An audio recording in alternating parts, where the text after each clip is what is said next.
Olá a todos. Oremos para dar início.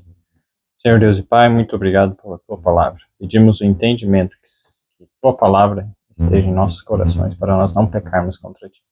Guia-nos agora o que vamos estudar, ensina-nos e que o Espírito Santo seja o nosso professor. Seja eu falando, mas o Senhor através de mim. Peço e agradeço em nome de Jesus. Amém. Vamos lá. Continuando Provérbios capítulo 6, agora o verso 15. Enfim, próximo verso. Então, Provérbios capítulo 6, Provérbios 6, verso 15. Por isso a sua destruição virá repentinamente, subitamente será quebrantado, sem que haja cura. Então, Provérbios 6:15, vamos nos atentar para a palavra destruição. A palavra destruição tem o significado de ruína, calamidade, angústia. Nós vamos ver isso em diferentes contextos. A destruição do quem? Do homem mau, iníquo, das pessoas más e iníquas. Né? E é muito fácil nós estarmos nessa categoria. Se nós tivermos uma das características, estamos. Então, se nós focarmos, se formos pessoas iradas, explosivas, estamos nessa característica. Ou se não somos explosivos, mas temos orgulho, e um coração orgulhoso, ou fofoca, né? Temos o hábito da fofoca, falar mal dos outros, estamos nessa categoria. E o resultado disso, sua destruição, a sua calamidade. A palavra calamidade aqui no original hebraico, concordância Strong H343, aid. Essa palavra tem um paralelo em Deuteronômio 32. Deuteronômio, capítulo 32, o verso 35. Deuteronômio 32, 35.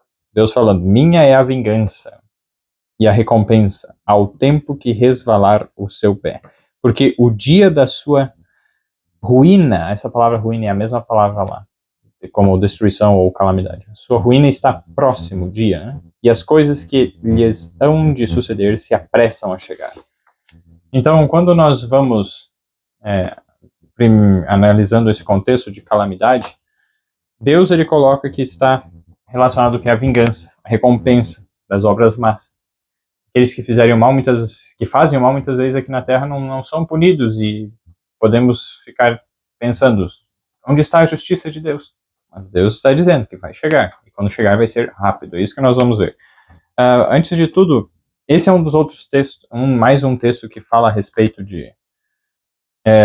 da recompensa e da vingança sendo de Deus, não nossa. Quando nós tentamos fazer justiça, vingança com as nossas próprias mãos, especialmente com algo que é relacionado conosco, uma ofensa própria, geralmente dá errado e não é a vontade de Deus, porque a gente vai para extremos, a gente não sabe todas as circunstâncias, mas de Deus é a vingança. Há coisas, sim, que nós podemos e devemos analisar situações, atos, coisas que foram feitas. Por exemplo, houve um assassinato. O juiz vai julgar a causa, testemunhas, investiga se o fato foi assassinado. Então tem uma punição. Então Deus deixou isso para o ser humano como sendo feito à imagem e semelhança de Deus, para ter poder sobre essas coisas. Mas muitas vezes, foi assassinado, mas às vezes pode ter acontecido de a pessoa não tinha intenção de matar, mas acabou acontecendo lá e pode haver injustiça nessas decisões. Deus é que sabe o que está no coração. Mas por isso que entra uma investigação para tentar ver o que aconteceu, como é que foi. E geralmente, digamos, quando se busca a verdade, se busca a justiça, é feita a justiça e há punição e não é errado isso. Podemos julgar situações, analisar conflitos e tentar chegar a um acordo, fazer a justiça nesse sentido, mas a justiça final vem de Deus. E no vídeo, não no vídeo passado, eu estou colocando aqui no YouTube, dois vídeos atrás sobre Provérbios 6:14, parte 3, junto com Êxodo 32:14, eu agradeço pelos comentários, Karen, com relação a, citando Salmo 94:1 que eu pedi, eu não lembrava o texto, e aqui então tem mais do que eu me lembrava. Salmo 94:1, ó Senhor Deus, a quem a vingança pertence. Ó Senhor, ó Deus, a quem a vingança pertence. Mostra-te resplandecente. Um texto, então, Salmo 94:1. O outro texto que alguém colocou aqui, não sei o nome, Romanos 12, 9. Minha é a vingança, eu retribuirei, diz o Senhor. Romanos 12, 9. Até vou ler lá no original. Romanos 12, 9. Se não me engano é o 9. O 19. Deixa eu só conferir aqui. Provavelmente o 19. Romanos 12, 19, perdão. Romanos 12, 19, que ali não está a referência. Romanos 12, 19. Não vos vingueis a vós mesmos, amados, mas dai lugar à ira, porque está escrito, minha é a vingança, eu recompensarei, diz o Senhor. Então essa é a questão, não pegar por vingança algo pessoal, não vos vingueis a vós mesmos, aí eu vou me vingar, não. Então, dai lugar à ira. Deus, ele vai fazer justiça, então confia, entrega para Deus. Vamos voltar lá para Provérbios, perdão. Estamos voltando agora para a análise da palavra calamidade. Provérbios 1, isso, Provérbios 1, 27. Nós lemos assim, Provérbios 1, verso 27. Vindo o vosso temor como assolação e vindo a vossa perdição como uma tormenta, sobrevirá a vós aperto e angústia. Nesse contexto, então, a palavra perdição é a mesma, né? Aqueles que fizerem parte desse grupo. Provérbios agora 27, 10. Vamos colocar um texto a mais aqui. Vamos ler depois esse. Vamos agora para Provérbios 17, 5. Provérbios 17, 5. Nós lemos assim. O que escarnece do pobre insulta ao seu Criador, e o que se alegra da calamidade não ficará impune. Então, a calamidade é a punição por algo errado, que vem de Deus, e essas calamidades que acontecem são coisas ruins, é claro, mas têm o propósito de levar as pessoas ao arrependimento. Então, mesmo a calamidade, Deus não faz assim, agora me vinguei, coisa boa, estou retribuindo assim, não é com alegria, com prazer. E aquele que se alegra da calamidade não ficará impune, então receberá punição. Nós vamos ver um contexto em que isso aconteceu. Então, Deus, ele tem um propósito de misericórdia com as calamidades, os seus juízos, a justiça que ele aplica. Provérbios agora 24, 22. 24, 22, nós lemos assim. Porque de repente se levantará a sua destruição, a palavra destruição aqui, e a ruína de ambos. Quem o sabe? Então, novamente, de ambos o que? O verso 21. Teme ao Senhor. Ruína de ambos. E aí tem 3 sujeitos aqui nesse verso 21. Teme ao Senhor, filho meu, primeiro. E ao rei, então as autoridades políticas. E não te ponhas com os que buscam mudanças. Revolucionários, pessoas revoltadas com o governo. 3 grupos. E aí fala, porque de repente se levantará a sua destruição e a ruína de ambos. A ruína do Senhor nunca acontecerá. O rei e os revoltosos. Por quê? Sim, não é por meio de rebelião, de revolta, de política que nós vamos resolver a política. É com Deus. Deus, ele vai trazer justiça. Então entrega a justiça, a vingança para Deus. E não os coloque nem em nenhum lado, nem em outro lado. Ore, teme teme ao rei, tenha reverência, respeito, obedeça ao que é devido, e o que não está indo contrário à lei de Deus, obedeça às leis do país e do rei, né, e hoje no caso dos presidentes, governadores, e também ao mesmo tempo não tente fazer parte desses movimentos revoltosos. Então é bem interessante isso que a Bíblia está trazendo, esse conselho é muito aplicável para os nossos dias. Continuando agora, Provérbios 27, o verso 10. Olha que interessante. Provérbios 27, 10.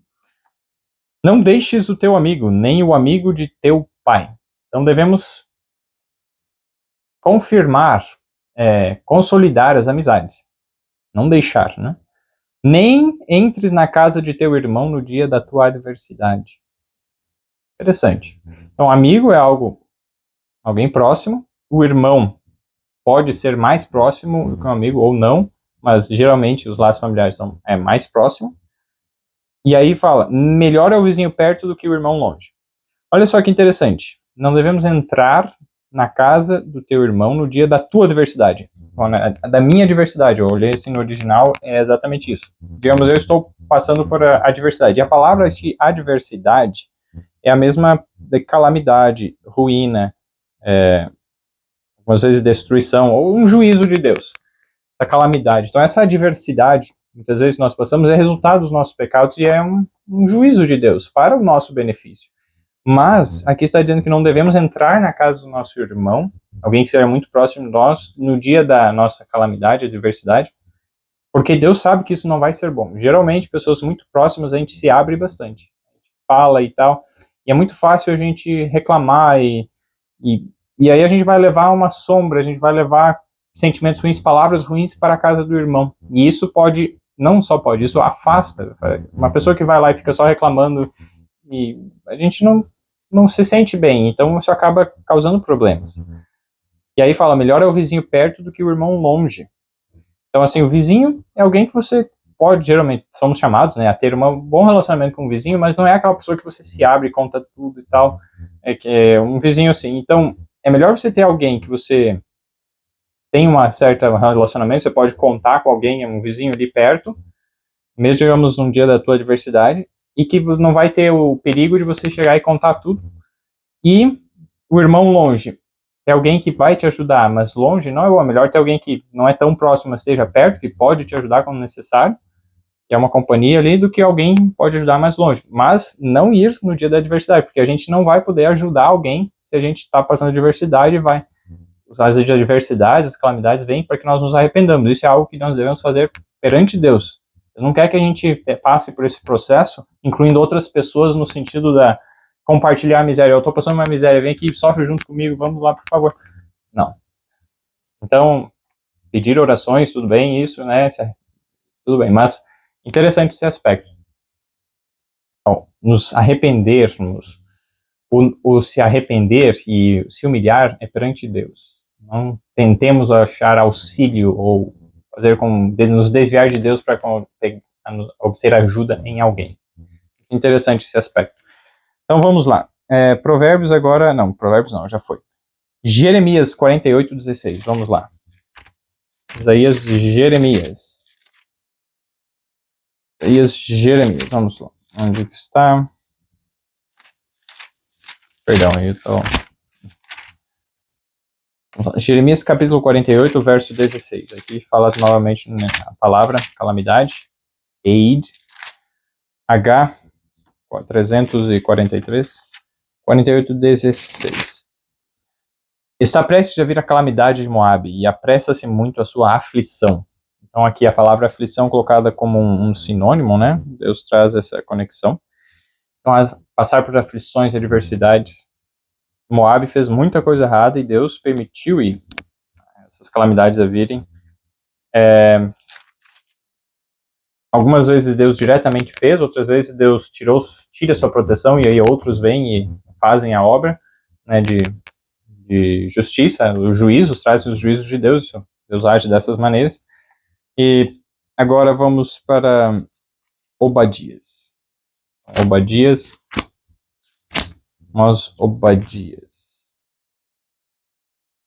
Depois de Ezequiel, Daniel, Oséias, Joel, depois de Joel. E Amós. Amós, daí vem Obadias. É um livro de um capítulo. Capítulo 1. Começando no verso 1. A visão de Obadias. Assim diz o Senhor Deus a respeito de Edom. Temos ouvido a pregação do Senhor, e foi enviado aos gentios um emissário, dizendo, levantai-vos e levantemo-nos contra ela para a guerra. Agora vejam só, a respeito de Edom. Quem é Edom? Aqui vai falar no contexto mesmo, mas quero mostrar a raiz, a origem deste nome, Edom. Gênesis capítulo 25, verso 3. Então, antes, né, de continuar aqui, vou mostrar no aplicativo, aquele do estudo, Edom. Vamos só achar aqui, Obadias 1, verso 1, interlinear, a palavra Edom. Edom, o significado vermelho. Então, mostrando só novamente o aplicativo aqui. O aplicativo, vamos ver aqui. Opa, perdão, está fora de aplicativo. Blue Letter Bible, então letra azul Bíblia de Letras U, algo assim. Blue Letter Bible, BLB. Aí aqui, Obadias, eu clico, né, para selecionar o livro, daí lá, Obadias 1, verso 1. Cliquei aqui, daí eu clico em interlinear. Concordance, eu desço aqui, vou achar a palavra que eu estou procurando. Deixa eu ver aqui. Edom. Eu posso clicar aqui nesse som para ouvir a pronúncia. Vou aumentar o volume, olha só. Strong's H123. Edom. Edom. Então ele traz a pronúncia aqui. Então, e aí eu aperto aqui em cima do H, 123. E aí ele traz aqui, ó, Edom igual red, vermelho. E aí, então é a palavra, né? Só mais uma vez confirmando como que usa o aplicativo. Vamos para o texto de Gênesis, capítulo 25, o verso 30. Gênesis 25, 30. Nós lemos assim. E disse Esaú a Jacó, deixa-me, peço-te, comer desse guisado vermelho, porque estou cansado. Por isso se chamou Edom. Guisado vermelho, na verdade, seria... Ele estava, quando nós vemos, estava cozendo ali alguma coisa vermelha, se não me engano eu li em algum local que era as lentilhas vermelhas. Aqui, o verso 34, isso mesmo. E Jacó deu pão a Esaú e o guisado de lentilhas. Então, eram lentilhas vermelhas. Guisado vermelho, então lentilhas vermelhas com outros ingredientes, é claro. Não sei aqui se tem carne, o guisado que a gente conhece hoje tem carne, aquele lá talvez tivesse, talvez não sei. Mas ele estava fazendo aquele prato, aquele preparado com lentilhas vermelhas. E aí, porque ele falou, olha, eu estou morrendo, me dá comida. Daí ele vendeu sua primogenitura ali nos versos 31 a 33. E aí, e por causa disso, se chamou Edom. Então, Esaú, isso. Esaú aqui está falando, verso 30, né? Esaú, irmão de Jacó, ambos filhos de Isaac, Isaac, filho de Abraão. Então, em Obadias, quando fala lá, capítulo 1, verso 1, a respeito de Edom, né? Vamos ver o verso 2. Eis que te fiz pequeno entre os gentios, tu és muito desprezado. A soberba do teu coração te enganou, como o que habita nas fendas das rochas. A tua alta morada que diz no seu coração, quem me derrubará em terra? Se te elevares como, verso 4 agora, se te elevares como águia, e puseres o teu ninho entre as estrelas, dali te derrubarei, diz o Senhor. Então, veja só o verso 3, a soberba do teu coração te enganou. Então, alguém soberbo que se acha. Quem se acha está enganado. Está enganado. O verso, e será enganado, isso vai levar ao engano, porque nós não somos sábios. Quem se acha, eu sou sábio, eu sou bom. Vamos ver em Provérbios, né? Aquele que é sábio aos seus próprios olhos, não é coisa boa isso. Vamos lá, agora vamos ver dos versos 8 a 16, são vários versos, mas para entendermos o contexto, olha só. Porventura não acontecerá naquele dia, diz o Senhor, que farei perecer os sábios de Edom, e o entendimento do monte de Esaú, então já traz aqui a conexão Edom e Esaú. Edom, os sábios de Edom, eles eram sábios, mas segundo a sabedoria do homem, e qual vai ser o resultado? Vida eterna ou morte eterna? Morte eterna, para aqueles que não se arrependerem. E aqui vai seguindo, verso 9. E os teus poderosos, ó Temã, estarão atemorizados para que do monte de Esaú seja cada um exterminado pela matança. Por causa da violência feita a teu irmão Jacó, cobrir-te-á a confusão e serás exterminado para sempre. Ele demonstrou violência para com o irmão Jacó. Como? Quando? Veja só. Em alguns momentos, mas aqui o contexto, verso 11. No dia em que o confrontaste, no dia em que estranhos levaram cativo o seu exército e os estrangeiros estavam pelas suas portas e lançaram sorte sobre Jerusalém, tu eras também um com eles. Ou seja, no dia da calamidade de Jerusalém, quando os estrangeiros estavam conquistando lá os inimigos, Deus permitiu, né, essa calamidade, essa aflição a vir sobre o povo de Israel por causa dos seus pecados, com um objetivo misericordioso de tentar levá-los ao arrependimento por meio disso. Esaú entrou junto e riu, se alegrou com a calamidade, e fez mal, foi violento contra o seu parente, né? irmão lá de Jacó. O verso 12, mas tu não devias olhar com prazer para o dia do teu irmão, no dia do seu infortúnio, nem alegrar-te sobre os filhos de Judá no dia da sua ruína, nem alargar, fazer grande, né? Alargar a tua boca no dia da angústia.